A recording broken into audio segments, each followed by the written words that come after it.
bukannya pekerjaan yang menumpuk harus diselesaikan. Iya, tentu. Tapi oleh siapa?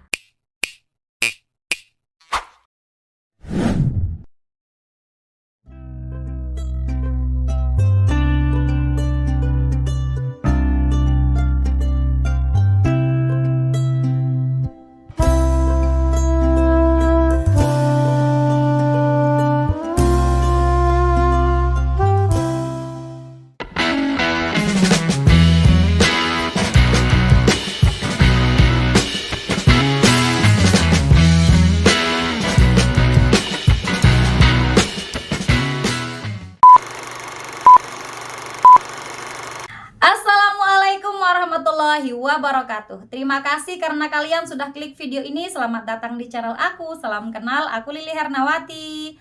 Teman-teman, kali ini kita akan kembali membahas mengenai beberapa prediksi soal untuk seleksi P3K tahun 2024 berlaku untuk semua formasi, baik itu P3K Guru, P3K Nakes maupun P3K Teknis. Tapi sebelum itu, buat teman-teman yang belum subscribe channel ini, yuk dukung Mimin dulu dengan klik tombol subscribe kalian, dan jangan lupa untuk nyalakan juga tombol notifikasinya supaya teman-teman tidak ketinggalan info-info terbaru dari aku. Terima kasih. Oke teman-teman, pada video kali ini kita sudah sampai di part yang ke-192. Buat teman-teman yang belum nonton part 1 sampai part 191, silahkan cek linknya di kolom deskripsi atau di playlist aku. Oke teman-teman, seperti biasa di sini saya mau jelaskan dulu mengenai beberapa materi yang wajib untuk diujikan untuk semua PPPK tahun 2024. Yang pertama adalah kompetensi manajerial. Di sini ada 8 aspek yang perlu untuk teman-teman perhatikan. Yang pertama adalah integritas, kemudian kerjasama, komunikasi, orientasi pada hasil, pelayanan publik, pengembangan diri dan orang lain, mengelola perubahan, dan yang terakhir adalah pengambilan keputusan. Dan yang berikutnya adalah teman-teman materi kompetensi sosial kultural. Ini ada 4 teman-teman. Yang pertama adalah kepekaan terhadap keberagaman, yang kedua kemampuan berhubungan sosial, yang ketiga kepekaan terhadap pentingnya persatuan, dan yang terakhir adalah empati. Sedangkan materi yang terakhir adalah materi wawancara. Ini tujuannya untuk menilai integritas dan moralitas teman-teman melalui 5 aspek teman-teman. Yang pertama adalah kok pinter sih? Ya betul. Oke, yang pertama adalah kejujuran, kemudian yang kedua komitmen, yang ketiga keadilan, yang keempat etika, dan yang terakhir adalah kepatuhan. Oke teman-teman, sudah siap belum? Kita langsung aja ke prediksi soal yang pertama. Anda adalah pimpinan di sebuah perusahaan. Anda menugaskan salah seorang karyawan untuk melakukan survei di kantor cabang. Akan tetapi dia tidak mengerjakannya langsung, melainkan meminta karyawan yang ada di kantor cabang untuk melakukan pekerjaannya. Anda baru mengetahui bahwa hal ini sudah terjadi berulang kali. Tindakan yang tepat adalah A. Memaafkannya kali ini saja, B. Memberikan peringatan tertulis, C. Memintanya mengundurkan diri, atau yang D. Memberikan surat pemecatan. Gimana teman-teman jawabannya? Coba komen dulu di kolom komentar. Jika teman-teman sudah punya jawaban, ayo kita bahas bersama. Di sini teman-teman ya, Anda kan meminta karyawan tersebut untuk melakukan survei. Jadi siapa yang harusnya melakukan adalah karyawan tersebut. Tapi sayangnya, sayang banget bahwa dia malah melimpahkan tugas tersebut ke karyawan lain gitu ya. Karyawan cabang yang disuruh untuk melakukan pekerjaannya. Nah, Anda baru tahu setelah ini sudah terjadi berulang kali. Jadi kalau berulang kali itu bisa jadi 2 kali, 3 kali, 4 kali, bahkan banyak kali teman-teman. Yang jelas tidak 1 kali ya. Yang A, memaafkannya kali ini saja, kita keep. B, memberikan peringatan tertulis. A atau B? Lebih tepat yang B, karena dia sudah melakukannya berulang kali teman-teman ya. Jadi memaafkannya ini kurang tepat, Anda lebih harus ke memberikan peringatan. Kemudian yang C, memintanya mengundurkan diri. Mana yang lebih tepat teman-teman, B atau C? Di sini yang lebih tepat adalah yang C. Kenapa Kak bukan yang B? Kenapa nggak kasih peringatan aja? Karena di sini dia udah berulang kali melakukan itu.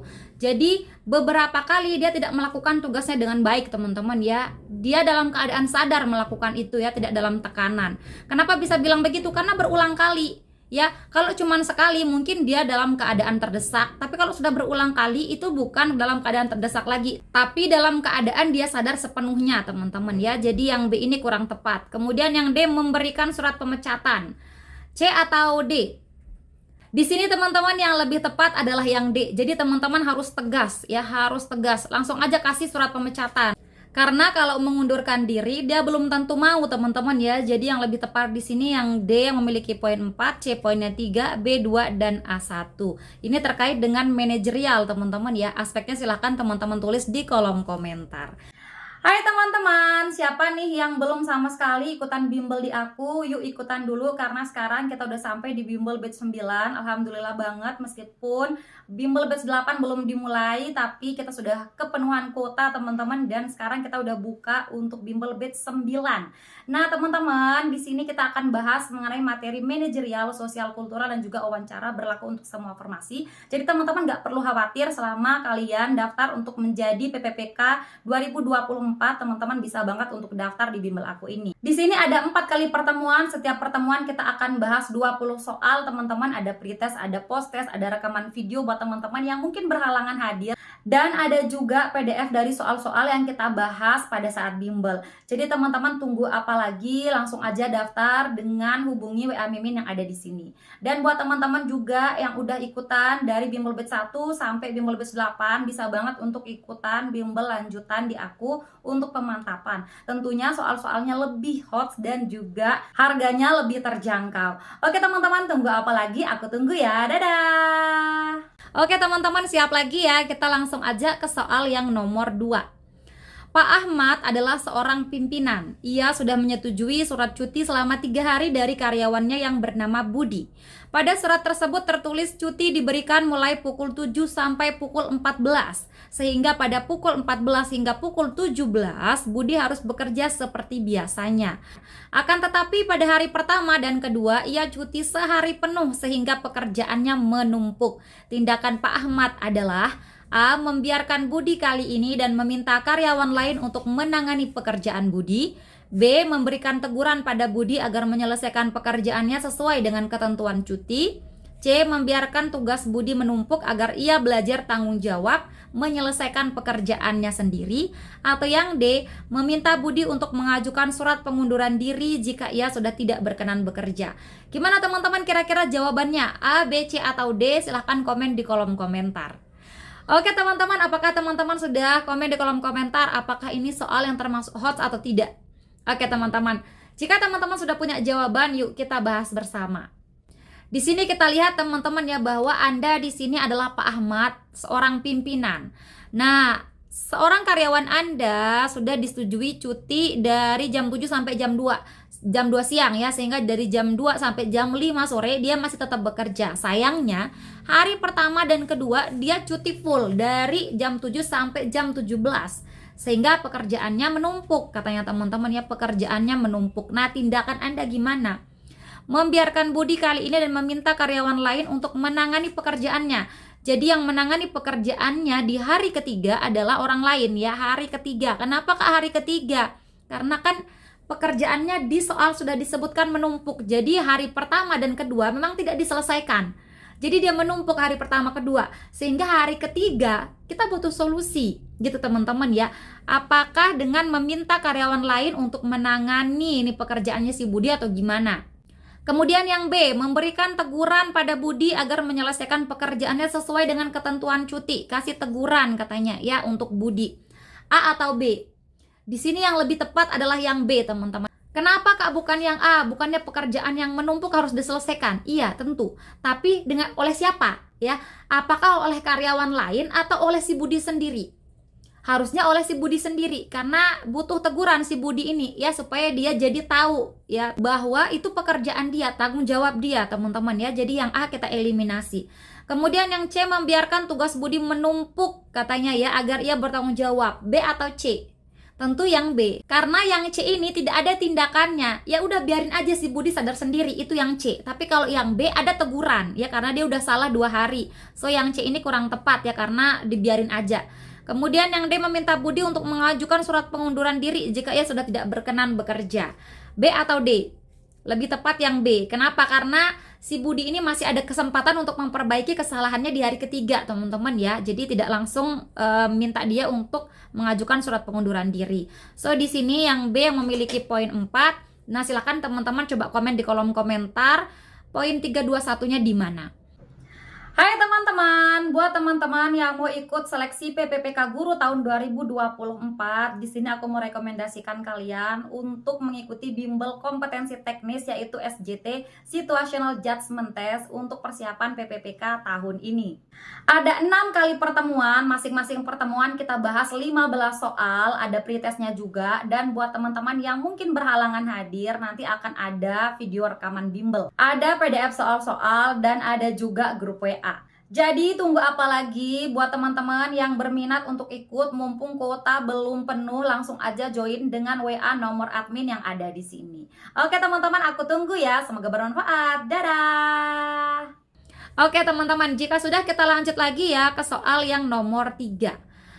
Anda adalah karyawan senior ya, ini D-nya kebanyakan. Anda adalah karyawan senior di perusahaan. Ketika pimpinan memberikan tugas yang hampir tidak dapat dilakukan, ini hampir tidak dapat dilakukan, maka Anda A. Tidak ada salahnya untuk menolak jika memang sulit untuk dikerjakan. B. Tidak berani menolak perintah atasan meski mustahil untuk dikerjakan. C. Tidak ada salahnya untuk mencoba mengerjakannya dan hasil akhir bisa dikembalikan kepada Yang Maha Kuasa. Atau yang D. Tidak menyepelekan tugas tersebut sehingga berusaha menyelesaikannya dengan sungguh-sungguh. Gimana teman-teman jawabannya? A, B, C, atau D? Jika teman-teman sudah punya jawaban, ayo kita bahas bersama. Kita lihat ya, poin intinya adalah tugas, Anda diberikan tugas yang hampir tidak dapat dilakukan. Hampir ya. Hampir tidak dapat dilakukan, berarti ada peluang bisa dilakukan. Misalkan ya 5% atau 10% gitu teman-teman ya, tapi masih bisa diusahakan untuk dilakukan. Kata hampir ya. Kecuali kalau misalkan hampir ini tidak ada, berarti memang 100% tidak bisa dilakukan gitu teman-teman. Nah, kita lihat, tidak ada salahnya untuk menolak, berarti dia lebih kepada ingin menolak tugas tersebut teman-teman ya, bukan ingin menerima. Ya, jadi yang A ini langsung eliminasi karena ini masih bisa diusahakan untuk dilakukan teman-teman ya, karena hampir mustahil dilakukan, berarti masih bisa dilakukan ya. Kemudian yang B, tidak berani menolak, berarti dia mau menerima. Kita keep dulu, menerima. C, tidak ada salahnya untuk mencoba mengerjakannya. Menerima atau mencoba mengerjakan, kalimat yang lebih tepat. Yang C tentu tidak ada salahnya untuk mencoba mengerjakan, berarti dia optimis untuk mengerjakannya. Beda dengan yang B. B itu memang tidak ada harapan lagi. Dia tidak bisa memilih antara menolak atau menerima, sehingga dia terpaksa untuk menerima yang B ini. Beda dengan yang C. Yang C itu dia optimis untuk mengerjakan, mencoba untuk mengerjakan ya. Jadi lebih tepat yang C dibanding dengan yang B. Oke, paham teman-teman ya? Nah, kemudian yang D, tidak menyepelekan tugas tersebut sehingga berusaha menyelesaikannya dengan sungguh-sungguh. C atau D? Tentu yang D. Kenapa Kak? Karena di sini menyelesaikannya tidak hanya sekedar mencoba-coba. Beda kalau yang C hanya coba-coba dulu. Kalau yang D dia mengerjakannya dengan sungguh-sungguh. Jadi ada usaha di situ teman-teman. Tidak hanya sekedar optimis kemudian coba, tapi ada usaha di balik dia mau coba itu. Jadi di sini yang D poinnya 4, C3, B2 dan A1. Seperti itu. Ini juga manajerial teman-teman, sama dengan yang nomor 1 dan 2 ya. Oke. Aman teman-teman, masih aman? Hai teman-teman, di sini aku merekomendasikan buat teman-teman yang mau ikut seleksi P3K tahun 2024 untuk belajar menggunakan e-book dari aku ini teman-teman ya. E-book Siap Hadapi P3K tahun 2024. Di sini sudah ada banyak sekali teman-teman ya soal-soal, kemudian ada kunci jawaban dan ada juga pembahasannya yang bisa teman-teman gunakan untuk latihan persiapan PPPK tahun 2024 teman-teman. Di sini ada beberapa kompetensi, yaitu kompetensi manajerial, sosial, kultural, dan juga wawancara, berlaku untuk semua formasi teman-teman ya, mau itu P3K teknis, P3K nakes, dan P3K guru teman-teman. Nah, di sini teman-teman ada banyak sekali bocoran-bocoran soal teman-teman ya, dari bocoran soal PPPK tahun 2022 dan juga bocoran soal PPPK tahun 2023 teman-teman. Jadi itu sudah sangat berguna untuk teman-teman persiapan P3K tahun 2024. Tunggu apa lagi teman-teman? Buat teman-teman yang mau ikut seleksi P3K tahun 2024, langsung saja kepoin e-book aku dengan klik lilihernawati.ppk.id teman-teman ya, dan teman-teman bisa langsung pesan di sana. Oke teman-teman, terima kasih, semoga membantu. Kita lanjut lagi ke soal yang nomor 4. Nia mendapatkan tawaran beasiswa untuk melanjutkan pendidikan di luar negeri. Akan tetapi beasiswa tersebut memberikan syarat TOEFL minimal 500 untuk bisa melanjutkan proses ke tahap pencairan dana. Jika Anda adalah Nia, maka A. Saya akan belajar secara otodidak melalui YouTube dan sebagainya. B. Saya mencari beasiswa lain yang memberikan syarat lebih mudah. C. Saya tidak mengetahui akan adanya syarat tambahan berupa TOEFL dan tetap melanjutkan pendidikan tanpa beasiswa. Atau yang D. Saya mempersiapkan tes TOEFL dengan kursus jauh hari sebelumnya. A, B, C, atau D. Oke teman-teman, jika teman-teman sudah punya jawaban dan sudah komen di kolom komentar, hayu kita bahas bersama. Di sini kita lihat teman-teman ya, Anda sudah dapat tawaran beasiswa. Tapi untuk lanjut ke tahap pencairan dana harus ada nih TOEFL minimal 500 teman-teman nih. Jadi udah setengah langkah lah gitu, udah selesai, hampir gitu ya, hampir selesai. Saya akan belajar secara otodidak, berarti mau usaha, kita keep dulu. B, saya mencari beasiswa lain. A atau B? Tentu yang A. Kenapa Kak bukan yang B? Karena di sini dia menyerah ya. Yang B ini langsung menyerah, langsung aja cari beasiswa yang lain. Padahal beasiswa ini yang sedang ada di soal hampir didapatkan, tinggal sedikit lagi teman-teman ya. Jadi lebih tepat yang A. Kemudian yang C, saya tidak mengetahui akan adanya syarat tambahan dan tetap melanjutkan pendidikan tanpa beasiswa. Berarti dia nggak mau usaha juga, yang C eliminasi. D, saya mempersiapkan tes TOEFL dengan kursus jauh hari sebelumnya. A atau D? Yang lebih tepat adalah yang D. Kenapa Kak bukan yang A? Karena otodidak itu berarti Anda memang usaha sendiri ya, memang usaha sendiri. Yang D juga usaha sendiri, tapi usahanya lebih keras gitu teman-teman ya, karena dia butuh seorang yang ahli untuk membantunya gitu ya. Kalau kursus itu kan kita butuh ahlinya untuk membantu kita. Beda dengan kalau otodidak itu kita memang belajar mandiri dari ahlinya juga, tapi tidak tatap muka. Jadi lebih tepat adalah usahanya lebih gitu ya, dengan apa? Dengan TOEFL gitu ya, dengan kursus TOEFL. Jadi yang D ini yang memiliki poin 4, kemudian A poinnya 3, seperti itu teman-teman. Hai teman-teman, buat kalian yang mau ikut seleksi P3K tahun 2024 dan teman-teman penasaran banget bagaimana sih rasanya seleksi P3K, sini nih, aku mau rekomendasikan kalian untuk coba tryout PPPK tahun 2024 di website aku teman-teman ya. Teman-teman langsung saja ke website aku liliharnawati.ppk.id. Dan ini itu udah lengkap banget soal-soalnya teman-teman ya. Ada 90 soal kompetensi teknis, ada 25 soal manajerial, 20 soal sosial kultural, dan 10 soal wawancara. Udah sesuai banget dengan tes yang asli teman-teman. Dan juga untuk waktunya sudah kami setting seperti tes yang asli, 120 menit untuk sesi pertama dan 10 menit untuk sesi kedua. Jadi teman-teman tunggu apa lagi? Mumpung masih ada harga promo, dan tentunya harga di website aku ini lebih murah daripada di website-website lainnya. Oke teman-teman, silakan aku tunggu ya. Oke teman-teman, kita lanjut lagi ke soal yang nomor 5. Orang tua Anda sangat ingin makan makanan A, akan tetapi dokter menyarankan agar ia tidak makan makanan tersebut disebabkan makanan A berbahaya untuk kesehatannya saat ini. Tindakan Anda adalah A. Menasihatinya bahwa kesehatannya penting untuk dijaga. B. Memberikan makanan A sedikit saja agar tidak berdampak buruk. C. Menasihatinya agar makan makanan A setelah ia sehat. Atau yang D. Membiarkannya memilih sendiri antara kesehatan atau makanan A. Silahkan komen dulu jawaban teman-teman di kolom komentar.